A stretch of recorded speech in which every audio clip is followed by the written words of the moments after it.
Welcome back to the Atlas Voices. Today I have a little special episode. Last season I talked during my podcast on endurance training. I mentioned that I was training for a marathon. And now it's a few months since I've done the event. It went very well. And I want to share a little bit of my story and also like 3 tips to give you if you are interested in running. So to just give you the context, before that marathon, I had no running background. I liked the feeling of running since I was a kid, but I was never a runner. I never participated in any competition, and I wasn't necessarily a good runner either.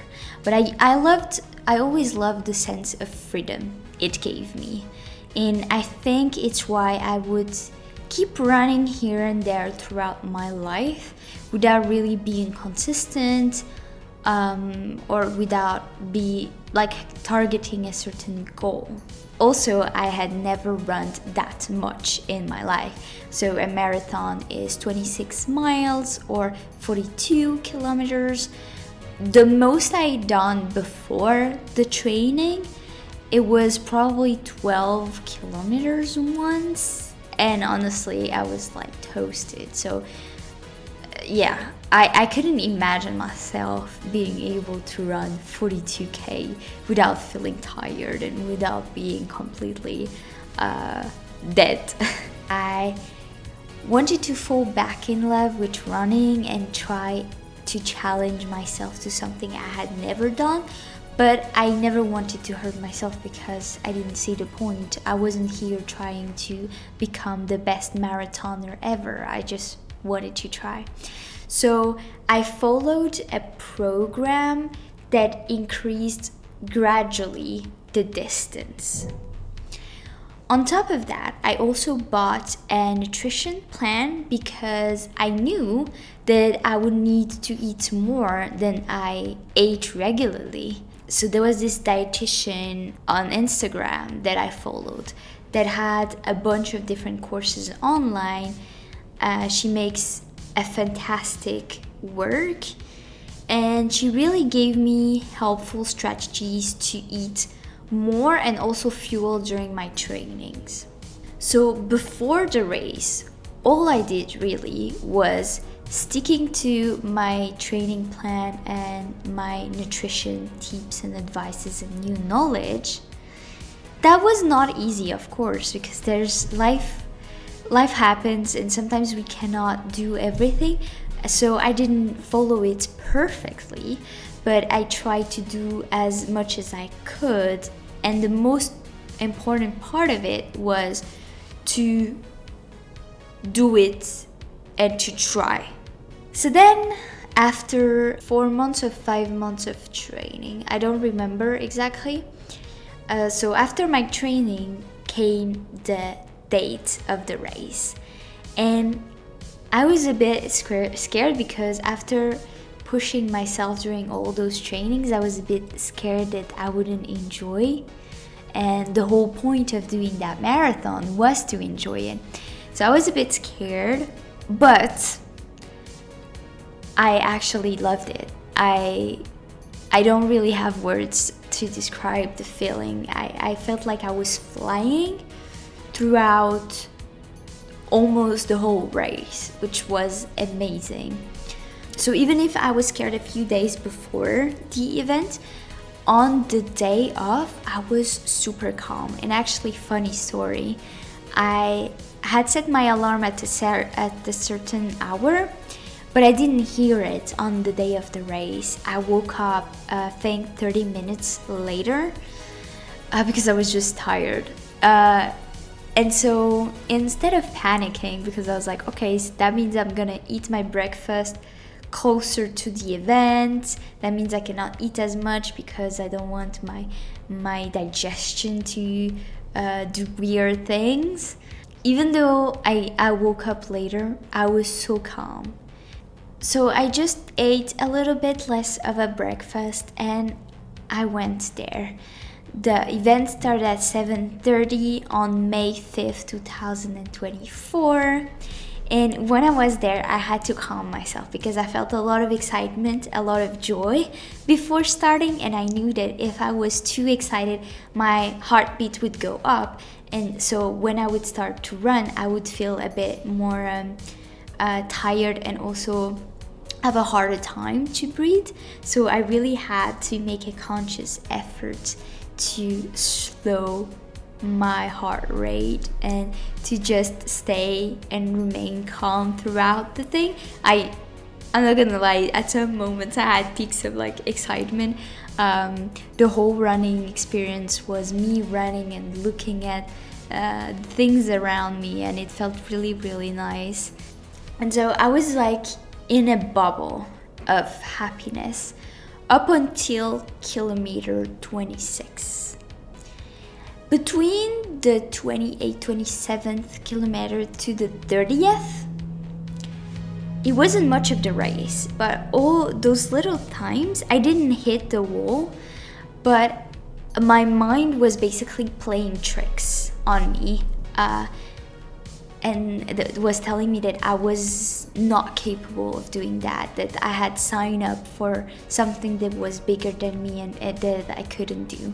And so I had to power through a lot.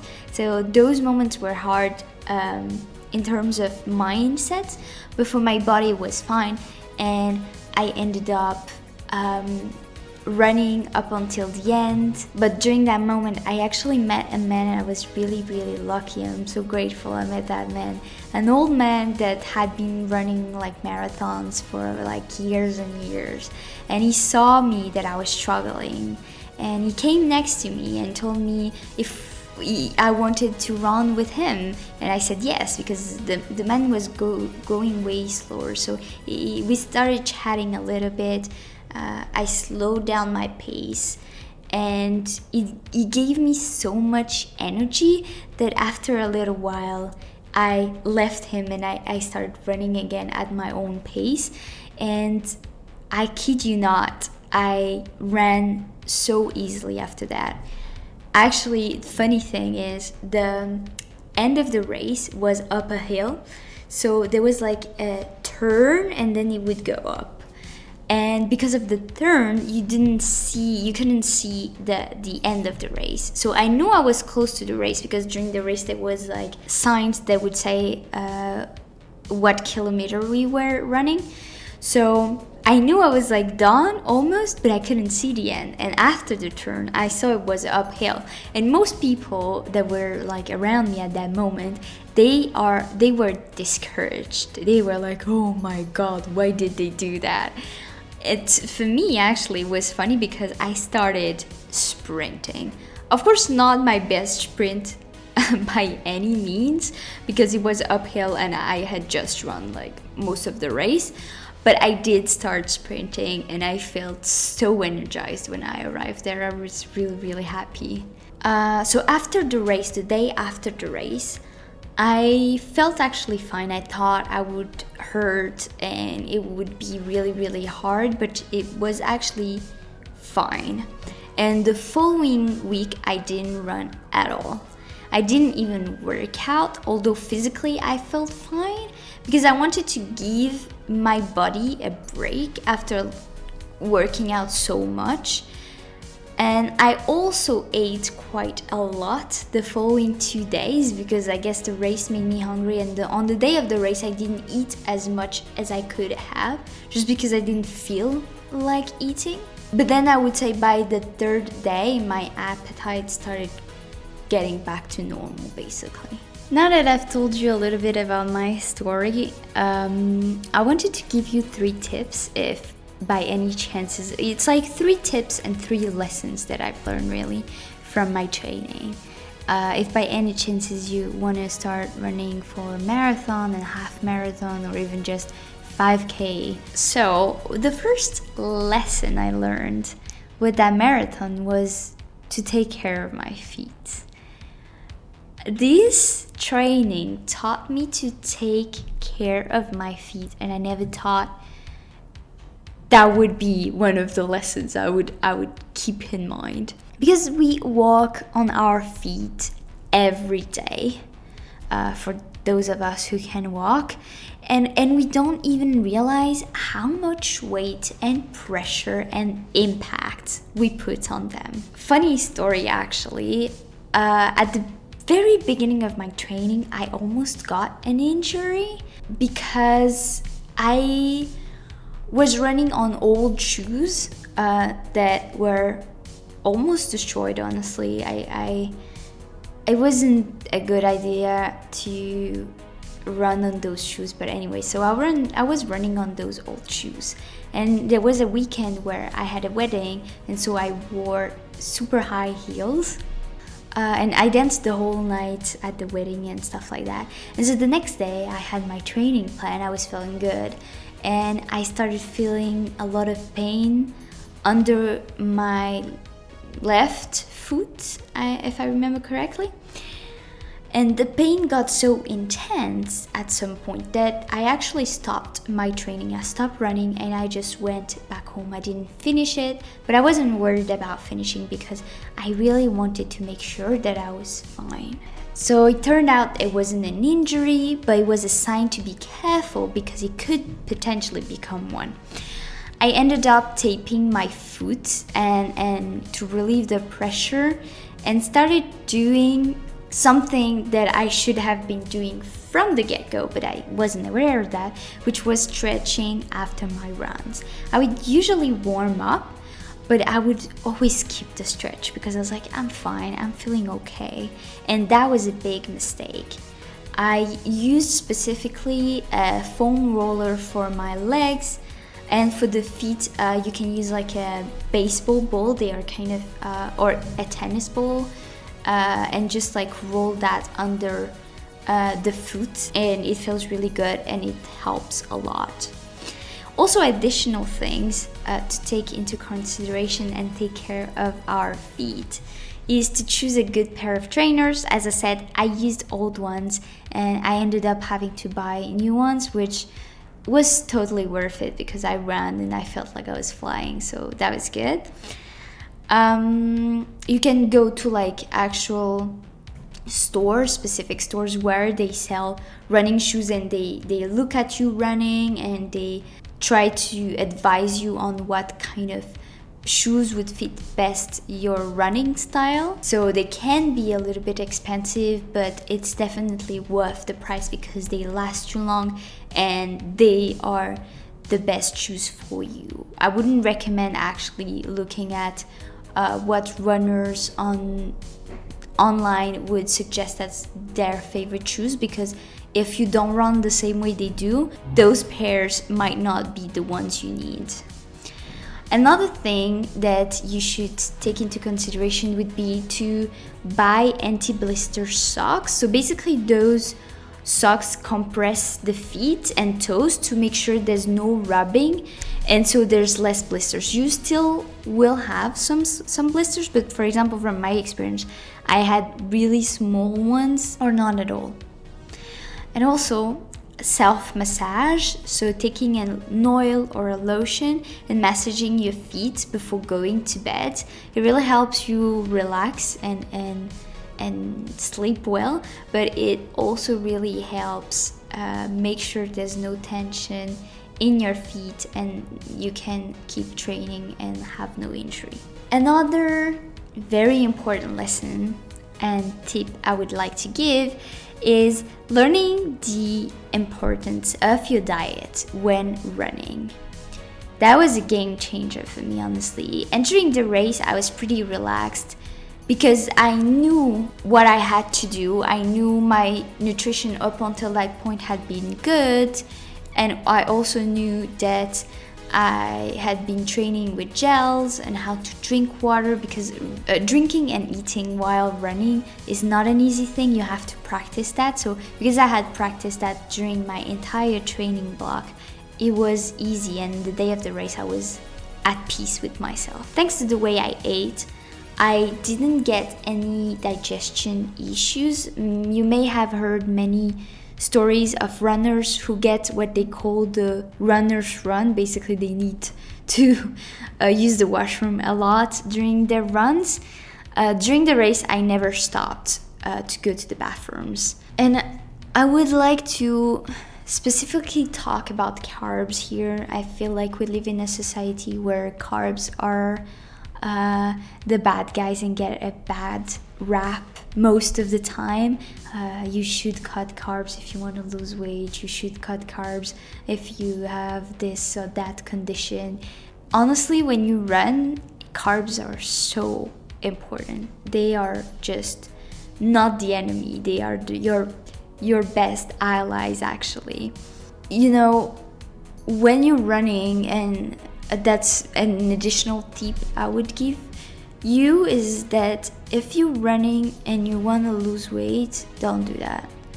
I think to lose weight there's other forms of exercising, but running and training for especially long distance like half marathon or ultra marathons, you need to be eating at least at maintenance level, but I would say even more than what you need to perform and to feel happy, to have this feeling of you flying and you enjoying your run. You really need to eat enough. You cannot deprive yourself. And the thing is, many people make that mistake of cutting down carbs or any food, any macronutrients really, cutting down their intake of food basically, and running at the same time so they lose weight. It's not sustainable. It leads you to injury. It leads you to fatigue. Honestly, it's really not a good idea.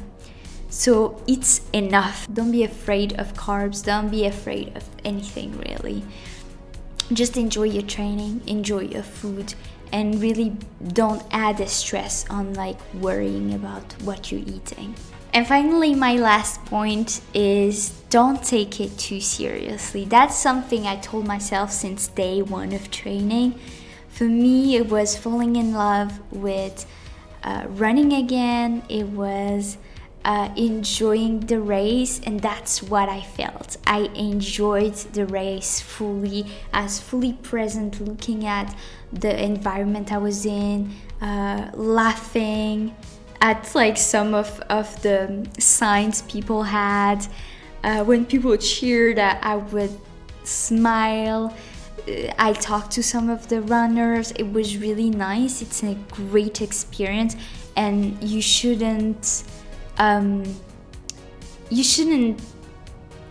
take yourself too seriously. Of course, if you are an athlete and that's your job, or the stakes are different, but regular people that just want to enter a race shouldn't care so much. I see online so many people starting running and then they share their distances and their times and all those things, and I think sometimes it's easy to compare ourselves to what we see online. And even if we have friends and they always saying, oh yeah, I ran that distance in that amount of time, it's not necessarily healthy in my opinion. And I think it takes the joy out of running, honestly. I think performance has a time and a place for athletes, but for regular people, I don't think it makes sense. When I was in the race, the thing I told myself the whole race, even when my mind was playing tricks with me, was enjoy. What if you can never run again? Just enjoy. And I didn't check my watch to see what time I was doing, how long I had been running, how many kilometers I had run for, even like the fact that there was signs with the kilometers. Sometimes I would look at them, but not on purpose. I wouldn't be looking for them. I would just happen to be looking at them. It was just like I really wanted to be present, and I think I was able to do that. and I'm really happy about it because it gave me so many good memories. And yeah, like, you can have expectations. I had expectations of how long the race would take me because of like what the training, like the running, my running paces during training.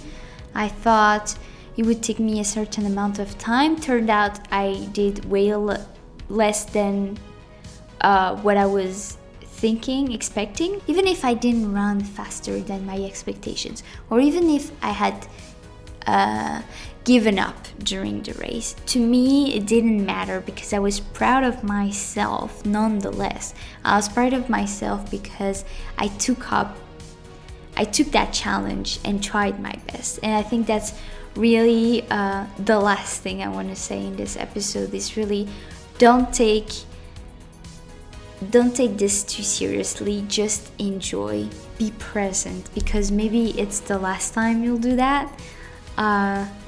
Certainly I thought maybe I wouldn't like races like that and it would be the last time. Now I realize that I really enjoyed, and I might do others in the future or in this coming year, who knows. But yeah, don't take yourself too seriously. And basically that's all for today. I hope you liked that more intimate episode. It was nice chatting with you, and I'll see you in the next one.